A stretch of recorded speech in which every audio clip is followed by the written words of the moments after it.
பண்ணி கொடுப்பாங்க, ஆட்சி அதிகாரத்துக்கு வருவாங்க, நம்மளையும் வஞ்சிச்சுட்டே இருப்பாங்க. இதுதான் தொடர்ந்து நடந்துட்டு இருக்கு.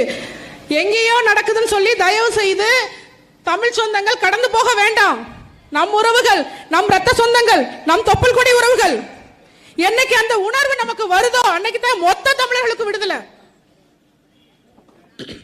இந்த சிறப்பு முகாம் என்ற இந்த சித்திரவதை கூடத்தை இழுத்து மூடல அப்படின்னா நம்ம இத்தனை பேர் ஒன்னா நின்று என்ன பிரயோஜனம்? அங்க உள்ள இருக்கிற நம்ம அண்ணன்க 4 பேரும் அவ்வளவு துன்பப்பட்டு இருக்காங்க. அண்ணன் சாந்தனுக்கு மருத்துவ உதவி கிடைக்கல.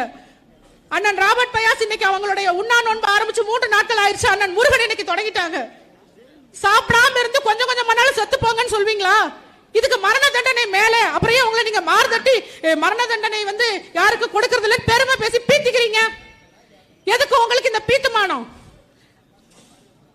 அவங்கள உங்களுக்கு உயிரா தெரியலையா? உங்க அமைச்சர்